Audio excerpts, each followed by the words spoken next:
कमजोर बहू। राकेश का शौक था पतली दुबली लड़की का। इसी चक्कर में उसने न जाने कितनी लड़कियां देख ली थी, लेकिन उसे एक ना भाती। अरे कल वाली संगीता, वो तो ठीक है, वो क्यों पसंद नहीं आई तुझे? अरे चेहरा देखा, कितना मोटा था। ऐसा लग रहा था दोनों गाल में रसगुल्ला भरा है। अरे तो अच्छा है ना, क्या तुझे सूखी हड्डी चाहिए? माँ मोटी लड़की ले आया ना तो तेरा ही नुकसान है। पता चला लोग उसे मेरी माँ मानकर बातें सुना जाएंगे। देख, ये ना फालतू की बातें ना किया कर, समझा? जल्दी से जब तक मैं जिंदा हूँ शादी कर ले। शादी का प्रेशर राकेश पर बहुत ज़्यादा था। माँ भी बुजुर्ग हो रही थी, घर का काम उससे हो नहीं पा रहा था। एक दिन माँ बेहोश हो गई। हाय रे, कमला को क्या हो गया? कमला को क्या हो गया? कोई है क्या? पड़ोसियों ने मिलकर डॉक्टर को बुलाया। माँ को किसी तरह होश आया और सामने खड़ा था राकेश। क्यों माँ, किसने कहा था पानी का घड़ा उठाओ? अरे ग्लास में पानी पी लेती। ग्लास में तो तेरी माँ पी ही रहती, लेकिन तू कैसे पीता? बाहर टैंकर आया था, आज मोहल्ले में पानी की कमी थी, सबसे बाल्टी भरी और तेरी माँ भी भारी घड़ा उठा कर ले जा रही थी, तभी इसका पैर चक्कर खाकर फिसल गया। ओहो माँ, ऐसे तो तू बीमार हो जाएगी। मैं कितना डॉक्टर बुलाऊंगा? देख बेटा, तू कुछ ना कर, बस आज जो लड़की वाले तुझे देखने आ रहे हैं ना, उन लोगों को फाइनल कर दे बेटा। माँ, किसी भी लड़की को ऐसे कैसे फाइनल कर दूं मैं? तो क्या माँ को गिराता रहेगा? अरे घर के काम में उसकी मदद के लिए कोई तो चाहिए ना।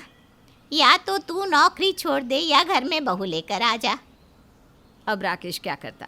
माँ को रोज़ मरते तो देख नहीं सकता था, ना ही पतली दुबली लड़की का सपना छोड़ सकता था। अब तो वो ऊपर वाले से यही प्रार्थना करता है कि शाम वाली लड़की अच्छी हो और वो पहली फुर्सत में ही उसे हाँ कर देगा। और फिर हो जाती है शाम।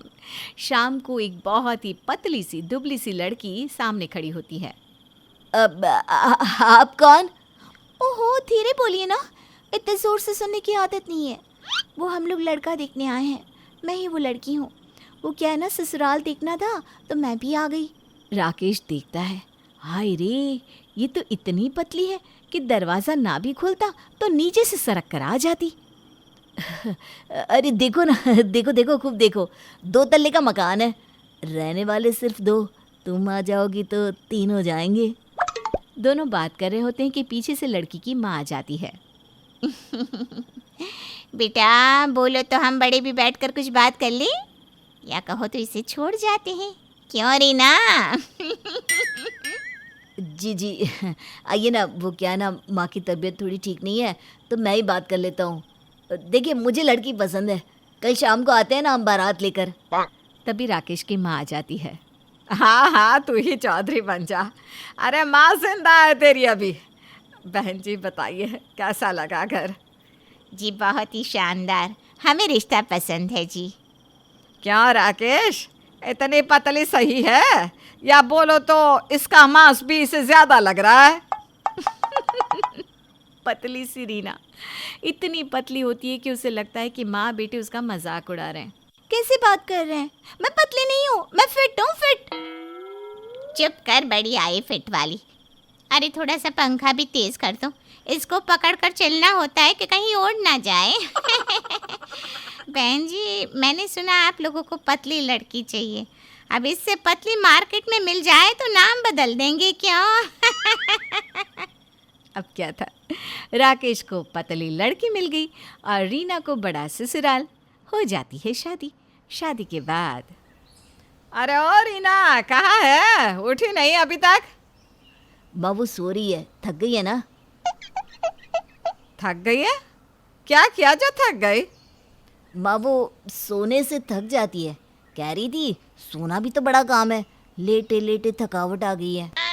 तभी रीना उठकर आती है। थकी हारी सी रीना को देखकर सास पूछती है, क्या हो गया बहू, सब ठीक तो है ना? माँ जी वो क्या है ना, कमर में दर्द हो जाता है लेटे लेटे।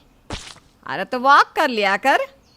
माँ जी वो क्या है ना, वॉक करने से पैर दर्द होते हैं। शरीर में मांस ही नहीं है, अंदर से कमज़ोर है बहू, खाने पीने में ध्यान दे। नहीं माँ, खाने पीने में ध्यान देगी तो मोटी हो जाएगी। और आप जानती है ना, मुझे मोटी लड़की बिल्कुल पसंद नहीं है। हाय रे, अरे कम से कम चलने लायक तो हो। खाते खाते थक जाती है, चलते चलते थक जाती है, बैठे बैठे थक जाती है, सोते सोते थक जाती है। अरे ये थकी सी लड़की है, इससे घर का काम क्या करवाऊँ मैं? अरे माँ जी ऐसी बात नहीं है, कर दूंगी मैं घर का काम भी। वो क्या है ना, मैं गैस जला देती हूँ, आप पतीला रख देना, मैं सब्जी बैठ कर किसी तरह काट ही दूंगी, आप ना खड़ी होकर चला देना। मैं अरे बस कर, सब मुझे ही करना है तो तेरा क्या काम है? जा तू अपने घर और कुछ खा पी कर मोटी होकर आ। मोटी हो जाओ तो ना आना माँ, पता है ना मुझे मोटी लड़कियाँ पसंद नहीं है। अरे तो इतनी भी पतली किस काम की कि घर का कोई काम ही ना हो? कमज़ोर ऐसे कि कल को बच्चा भी कैसे पैदा होगा? बहू माँ बेटी की लड़ाई देख रही थी कि उसे चक्कर आ जाती हैं और वो गिर जाती है। लग रहा है खुशखबरी है, मैं दादी बनने वाली हूँ। अरे माँ, वो ज्यादा तेज आवाज में देर तक बात सुनती है ना तो थक कर बेहोश हो जाती है। जल्दी से जाकर पानी लेकर आ। सास बेचारी लंगड़ाती हुई किचन में जाकर पानी लेकर आती है। राकेश बहू के मुंह में पानी डालता है तो उसे होश आता है। सुनो जी, माँ जी को बता दो, मैं ज़्यादा देर तक बहस नहीं सुन सकती, कमज़ोरी चढ़ती है मुझे।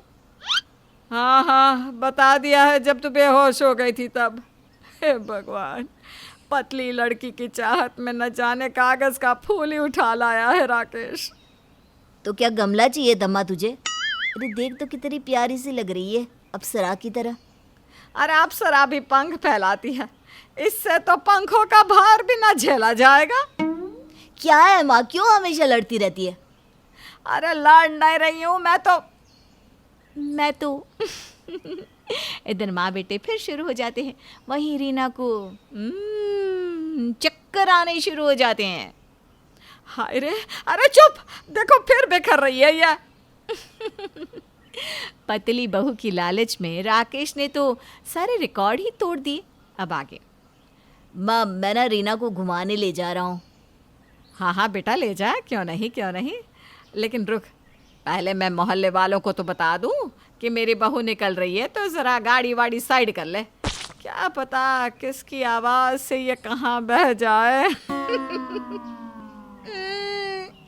देखिए ना माँ जी कैसे हमेशा मेरे पतलेपन का मजाक बनाती रहती है। अरे वो तो बहुत दूर दूर से रिश्ते आए थे मेरे लिए, लेकिन पापा ने कहा कि तुमको पतली ही बीवी चाहिए, इसलिए यहीं पास में कर ली शादी। हाँ, रिश्ते तो दूर दूर से थे, लेकिन तुझे दूर दूर तक पहुंचाता कौन? कैसे जाती तू दूर? रास्ते में ही तू तो दिखना ही बंद हो जाती। सास बोल रही थी कि रीना बैठ जाती है। क्या हो गया? अभी तो कह रही थी कि घूमने जाना है, अब बैठ गई। वो क्या है ना, सासू माँ पहले बोल ले फिर देखते हैं। क्या है माँ, तू भी ना।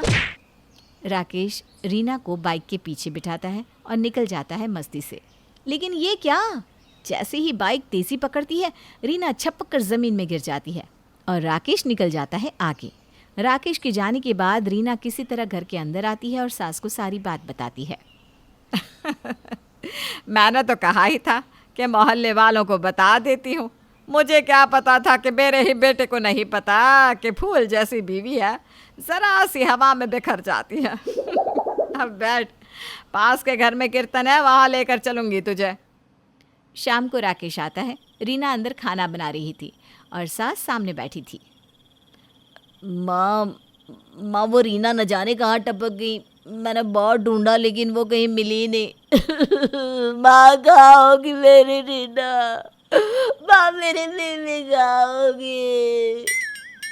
माँ राकेश को नहीं बताती कि रीना तो कब की घर आ गई है। कहाँ होगी मतलब?